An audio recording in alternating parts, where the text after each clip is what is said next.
up. I would've grown all day. Hold up. Somebody can't relate. Hold up. Stay down with no faking. Go up, top down, I've been racing. Go up. What's up, my beautiful kings and queens? My name is Chyila. We are coming to you back today with another royalty review on Power Book Ghost 2, episode 2. Mm-hmm. Yes, yep. Episode 2. And you already know me, man. It's your boy EK. You can catch me on the Kush America channel. You can catch me on the social media at EK Tunes. You can see me up here on my IG. You can also see me on any of your music streaming platforms as just Eclipse, and that's down in the description below. But today, like she said, we're going to be reviewing Power, so we'll go ahead and start going off into this episode. I believe I am the one who took notes. yes, So you took notes today. I did. I took good notes. So basically, let's see. The episode starts off with Tasha in jail, which I think every episode is going to start off with Tasha in jail. Of course. And I don't think Tasha's going to get out of jail because she continues to make stupid ass fucking mistakes, but we'll get into that later. Yes. God, Tasha, fuck. Bro, who the fuck is this outside with this bullshit? Okay. Anywho, so they're trying to figure out why they're trying to pin the kingpin thing on Tasha. Tasha stood up at the end of the last episodes talking about I ordered Tommy to kill you. Why would you say that you did anything that involved killing in court?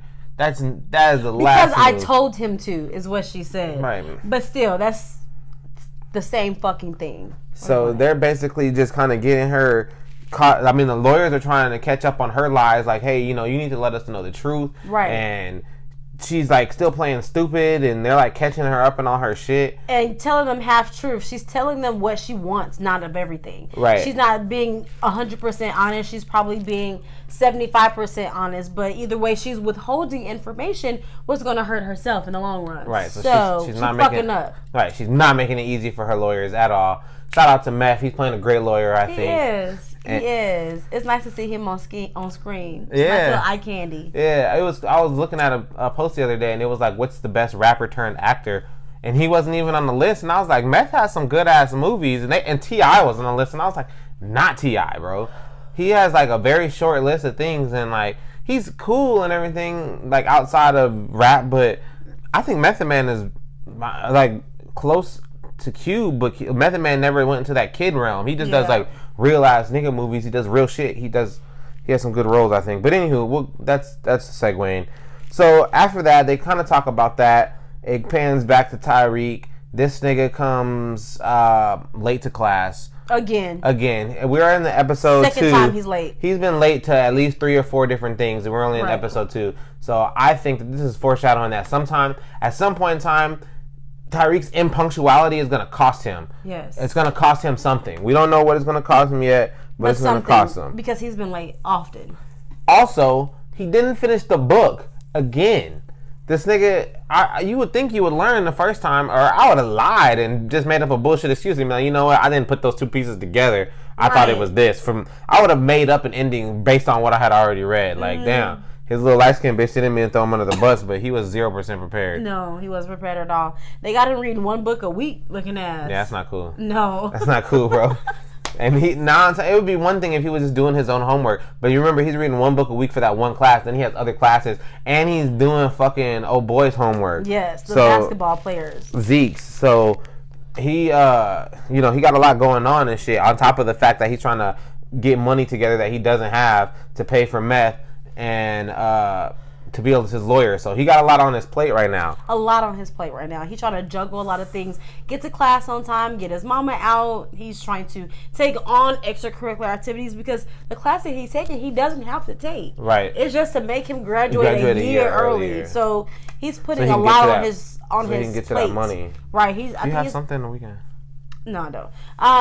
I believe that he bit off more than he can chew. I don't know, but Tyrese is a chess player, man.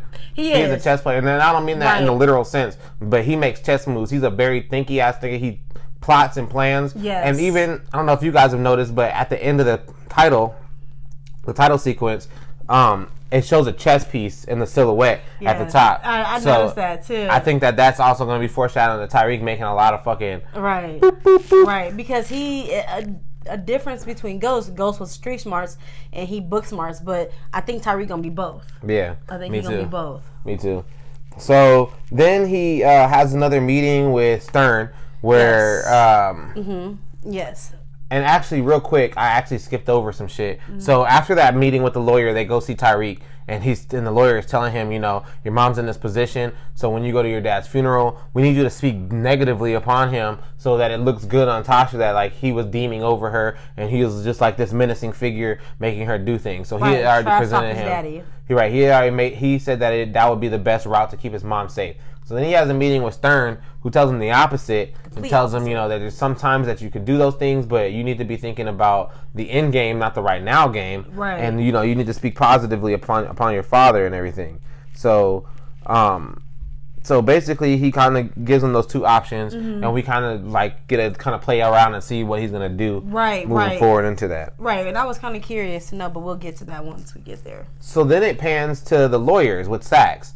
And he's trying, and the lawyer, the new little hot guy, and John are both trying to tell Sachs all the ways that they can pin it on her because they can't prove that she wasn't it, and she had by her own admission can order Tommy around. You can't prove a negative, is what they said. Right, and it's showing it's showing back and forth the argument that both of the DA and the defense attorney are both going to be trying to present in this case to keep Tasha in or out of jail. Right. So it's just kind of going back, spitballing between that. Nothing too serious that we don't already know. They're trying to pin the kingpin statue on her, right? And he's trying to make it seem like she was a good mom and all this other stuff. And so they kind of go into that. So after that point, it does a little segue of MJB. Mary J. Blige, MJB, and she's with the cop. She's sleeping with the cop, which you noticed was the cop by his face. Well, I noticed when he got up to put on his jacket. No, you said that last night when we watched it, he put the jacket on. You're like, that was that cop from the other night when she came up and grabbed onto him when he came up and pulled up when Kane was beefing with that nigga. So then we found out she was sleeping with the cop. Her husband is alive and in jail for life. Yes. So she's walking on shallow waters. Yes, she and is. The husband is, the cop is trying to be something serious with her. He's like, why you stay with him if he's in jail for life? And she's like, he grants me protection and all this other stuff. So she has no interest in leaving her husband. Also, if any of this finds out, everybody's spots could get blown the fuck up.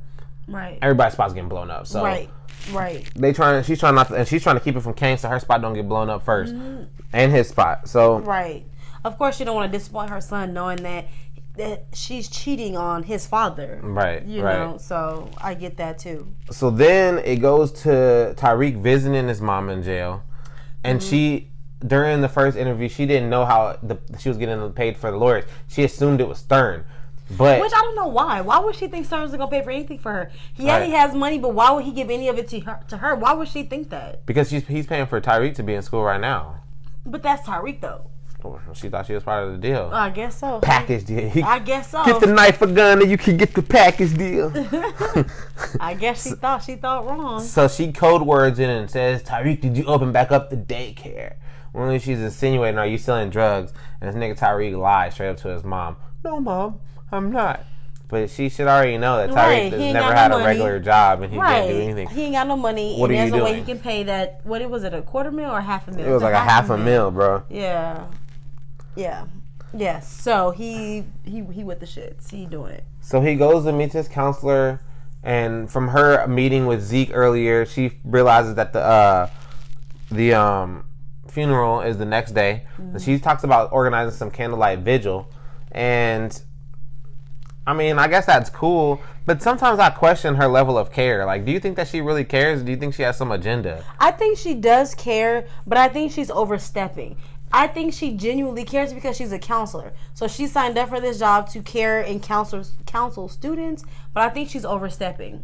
You know what I mean? But in her mind, she's trying to do the right thing. She doesn't know that Tariq killed Ghost. Right. All she knows is that Ghost is dead and that's his dad. Right. They don't know who pulled the trigger. She doesn't know who pulled the trigger. She just sees a boy who's trying to do right, be in college, and she sees him she doesn't really see him reeling from it, but she does know that his father is dead and that he's going through something and his mom is in jail. So she probably feels sorry for him. But sometimes I just feel that she's and genuine. I just felt that she was overstepping. That period. And then she went in there and fucked Jabari. That was the most confusing portion of this whole thing because they had really not really been clicking, but you can kind of tell they maybe had something or were close because for the first episode.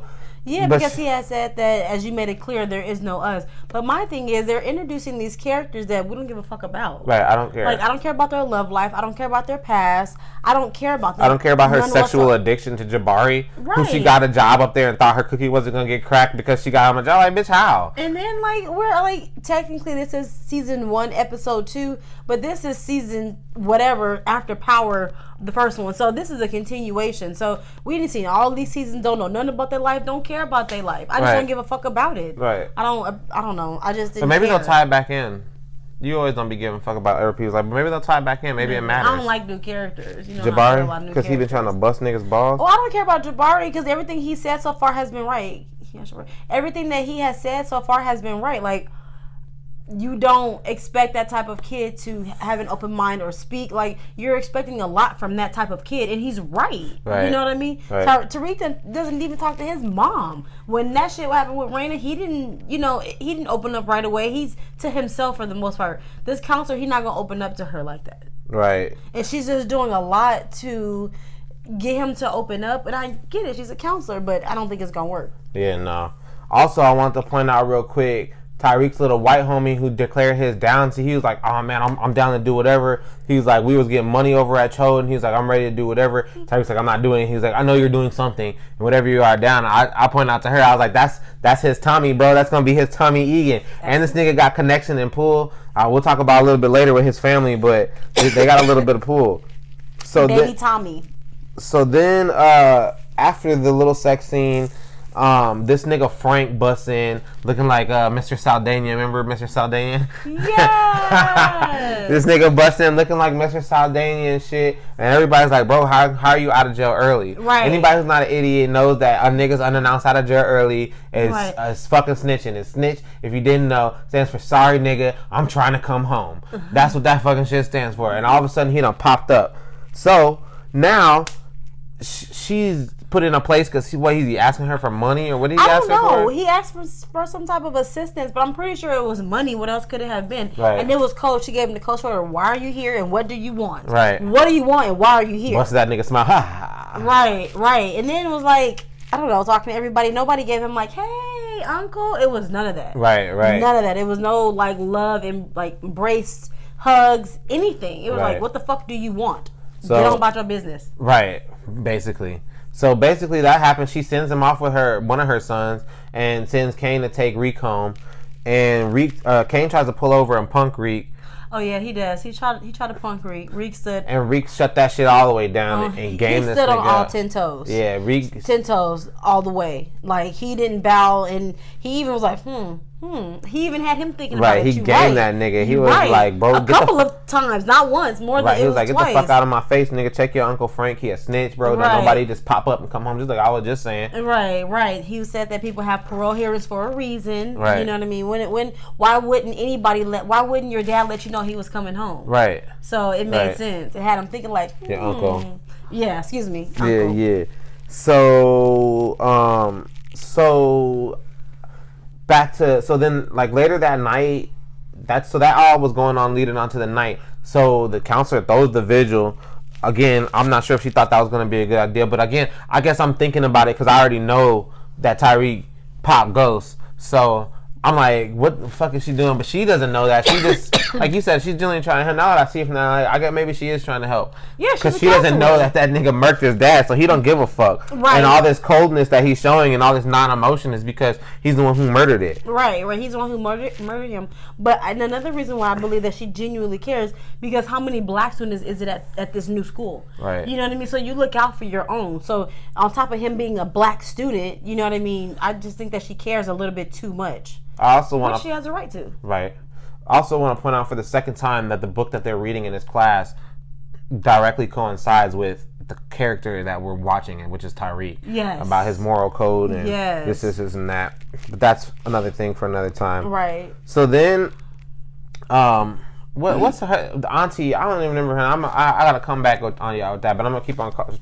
I like to call Mary J. Blige and any rappers by their rap name, by their musical name. But Mary J. Blige kind of pimps out her daughter and sends her to kind of like feel out Tariq and shit. After she already sent Kane to take him home, but she kind of got a different sense of him after Kane came back and was like, you know, he kind of gamed me up and let us know some shit. And she was like, yeah, he's right. You know, she confirmed. He was like, oh damn, this nigga like smart like my mom's smart. So, MJB, as much as she tries to play off, she seems like she's scared. Her face is always scared, like, but she's always delegating and making boss ass moves. But she always seems like she's moving in not fear, but she just seems like she's scared. Maybe concerned as a parent. Yeah, maybe. I don't think she's concerned as a parent. I think it's like a deeper concern about a well-being, like not just her kids, but like the whole business. Cause like I feel like the whole business is on her shoulders now because her husband sounds like a big deal. Which who they gonna have play her husband? I wonder. Because they're gonna show him at some point, and I hope it's not somebody like Chris Rock, like when fucking Empire did that. Oh my god! And they made this. No, remember they made him out to be this big ass gangster that fucking came for everybody's head and shit, and then all of a sudden it was Chris Rock with braids. Did he have braids? Yes. I hate these niggas. So next, so after that little fucking thing with the vigil, his Tariq and his white homie, he kind of gets mad, but his white homie like, let's just go to the party. Right. So they go to his older brother's party. Now, mind you, his white homie is super rich, and his family owns portions of a couple of buildings on campus. So they're a big deal in this town. Even though he tries to downplay it, and he's a little embarrassed about his family name. They kept on calling Tariq a skid mark, and I felt like that was a racial slur. And then I started looking around the party, and I didn't see any other black people. Is that a racial slur? No, he called the brother a skid mark, and then he called his friend a skid mark. But the bigger brother was just punking the younger brother because he was calling him a skid mark. And he like, and take your skid mark friend with you. So it wasn't just Tariq. He called the brother, baby Tommy, a skid mark too. He's like, we don't allow skid marks here, do we? But that was fucked up. Yeah. He was real mean to his baby brother. Yeah, he was. He was mean to his brother. And then, but that nigga hard, bro. That nigga's name is Braden. That's who his name. That's what his name is. Baby Tommy. Okay, it's Braden. And his brother's name is Chase. Okay. So these niggas are hard. So they're going on this party. Like I said, I didn't see no black people at this party, but this party's going on, and the police show up to break it up. And this nigga Chase punches the police officer straight in the face and doesn't go to jail. He's like. Fucking Braden comes to the door and like, do you know who we are? And says his last name, and all the police are like, oh, I'm so sorry, sir, and leave. And I was like, damn, that's how you know this nigga has some power.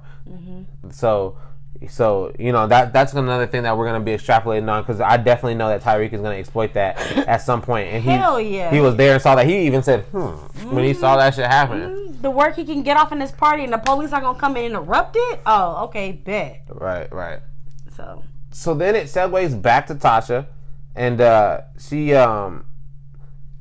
overhears a guard who's getting punked by one of the prisoners about their pill. Well, they're kind of butting heads because the guard, the inmate and the guard that's arguing. Right. And the guard is like saying some shit to her, but the prisoner's like, nigga, you're getting out of line. The prisoner's saying this to the guard, and she's saying you're getting out of line, but the guard's like, you know, whatever. But she's asking for a pill, and she's like, the guard is supposed to be bringing the inmate a pill, a morning after pill. Right. I thought it was a fucking perk at first, but then it was a morning after pill. It's a morning after pill. So she's pregnant, or somebody in there is pregnant and got knocked up by a guard, because that's what they asked her. She asked her, how you get knocked up? Right. And she's gonna get in trouble for that type of shit. So she's trying to get. So Tasha overhears that. And so she just overhears that. Just keep that in note. So then it goes to the funeral.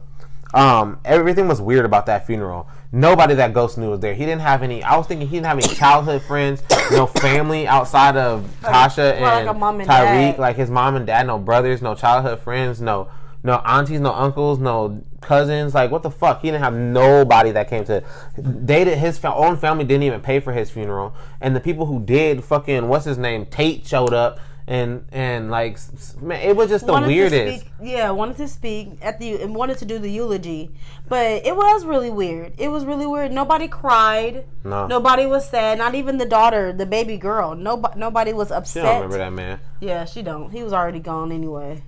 But yeah, so she Tasha was supposed to speak to be able to save Tariq from having to speak, and they gag ordered her or something, and they put handcuffs on her because they were going to release the gag order for her to speak, but they put handcuffs on her and she didn't want to speak like that in front of like be in public like that, so they didn't do that. So Tariq had to go there and give this ambiguous ass eulogy about Ghost, not seem like he was on either or sides of the fence, which I thought was a really good speech. I think he played it safe 100%. He didn't bash him, and he didn't talk good about him. He just said, "I really don't know who he is." Right. He created that mystery which all was thanks to Stern, because when he had said your dad was in competition with himself, at war with himself, he's like, I never thought about it like that. Yeah. He didn't see it from that side, so that gave him something to say at the eulogy, like, okay, well, maybe he wasn't all that bad, but again, he was at a war with himself, and that was a great way to put it. Yeah, he finessed that speech. That was a great way to put it. So he did that. Then we go back to Sax. I mean, I can't really say enough that Sax is the worst 88 of all time, bro. He is the worst. Meth gets him in front of the judge at the private hearing so that they can like see whether they're gonna take this to trial.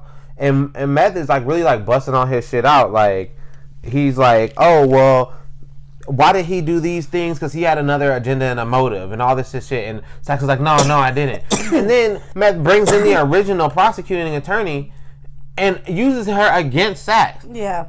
I don't know how they still made it to court. I forgot what the thing was because it created a little bit of doubt about, because he brought up the Tasha being able to order thing again, right? Which is bullshit. They keep on bringing that same one thing up. That's whack as fuck. But that nigga Meth had that nigga. He busted his balls when he brought that bitch in, and she I thought she was just gonna be like whatever kind of shit because she was trying to charge Tasha, but she was like, nah, he stole the case up under me, and she was like, make sure I'm there at the deposition, because I'm gonna expose this nigga. And I'm like, bro, he's the worst. He's the worst. Like, Sax is fucking dirty. Make sure I testify. She was like, he's fucking dirty. She made that clear. I didn't like her because she was like on they ass in power, but that just goes to show a good detective. And then the same thing about Sax. We can't stand Sax, but Sax was right. Ghost is who he, Yeah, who Sax he is right. Sax is right. But fuck him. Fuck him. Fuck 12. But the person I fucked up. The person who said those words was Rodriguez. Who said that? Because they surprise called Rodriguez in, but the first lawyer, she still snitched on dude. But yeah, Rodriguez came in, and she was the one who was like, yeah, let's make sure. I love Rodriguez, bro. She's always had this Rodriguez is everything that Sax can't be, because she has a north moral compass. Sax is sloppy and doesn't have a north moral compass, even though he's right. And then he fucked up her investigation. If he would have just sat the fuck down and let Rodriguez do everything 100% by herself, she would have got that nigga dead to rights. Everybody would have fucked up. Right. Because she came in there busting balls, fucking up Angela's shit, fucking up everybody's shit. Yeah, she's an actual good detective and actually good at her job. Sax is horrible. He's fucking horrible. And he's the reason why everybody's gonna. He's the reason why Tasha's not gonna get arrested. Right. He's the reason why everybody's gonna walk. Yeah, and I honestly believe that they are using Sax, because if Sax fuck up, oh well, he's been a fuck up. Let's get rid of him. You see how they're using Sax? They could use anybody in the office they want to press this case. Why are they asking Sax? Right. Somebody who just came back 2 weeks ago, who was just locked up, like the dude said. Why would they pick Sax? Because if it fuck up and it go bad, get rid of him anyway. Right, he's already on the line. Right, get rid of him anyway. They're like, this could be a big win, and the minimal risk is just that Sax gets refired, which he was already fired before they re-put him back in position. We just get rid of him. So okay, so I wrote this note, but I don't remember this part. They bodied a snitch. Who was the snitch that got killed? The uncle. What uncle? The uncle that got out of jail. That's what we were just talking about. Oh yeah. The uncle. They chopped that nigga up and put that nigga in fucking beer kegs and delivered that nigga to the other side of town. That was hard. That was crazy. And then like they did it as a family. He beamed that nigga in the head, and then while he was knocked out, shot him in the face. No questions. No, why are you out? What do you want? It was just knock out, kill. What if he got knocked out and woke up shot in the face twice? He didn't even know he got shot in the face. It's one thing to know you get shot in the face. If you used to get shot in the face while you knocked out, that's cold. That's cold. Kane cold. Kane is a cold piece. Yeah, he is. He shot him twice. He's the real new Tommy Egan. He's the cold-blooded killer in this series. Because that's what Tommy Egan was. He was the no fucking questions asked, I'll murder you and be happy the next day, smoke some weed type shit. Yeah, they the uncle was crazy. So then after that, Reek ended up coming through. Because at the funeral, Tasha screamed at Reek real quick during the commotion, like, can you give me a morning after pill? A pill. Like, fucking whispered to him all weirdly. Right. I'm like, how did nobody hear that? And he was able to come through. He got her a celly, and he got the pill to her. So now they're able to kind of semi-communicate. Yeah. And so that's going to probably play a major role. And really, all Tariq did was set off Auntie's alerts throughout that whole thing, because he got that favor done through the auntie. And because she told Zeke to wake up and said, I need to know everything you know about Tariq. Did Tariq ask to come here, or did you invite him? And he was like, he asked to come. Right. So she was like, okay, well, at this point, I need to know who this nigga is that's coming in my house, who's asking to come in my house, being uninvited. Because the first time he was invited, they wanted to know who he was. The second time, he wasn't invited. But he was there coincidentally, getting good info. Right. Peeping fucking Frank walking in and being a weirdo, schmeardo. So that's pretty much where it ends up. So now she's going to be on his head trying to do a little research. This is where probably either Tariq is going to have a chance to step up and get some work, or I don't know. I don't know what his interactions with the auntie is going to be, because I don't think that she's a drug dealer. But how could you not be when you're the leader of a criminal enterprise? There has to be drugs worked into it some way. You're not just beating people up for money. Yeah. I mean, I don't know. So, well, we'll see. Let us know what you guys think. How many episodes is Sax going to keep his job? Right. Is Tasha going to get off? I really want to know. Just drop in the comments, how many episodes do you think it's going to take before Sax gets refired? That's the question of the day today. Yes. Please like, comment, subscribe. Hit us up. Our Instagram. Check us out. Thank you very much for coming back to the Royalty Review. You kings and queens, have a great evening.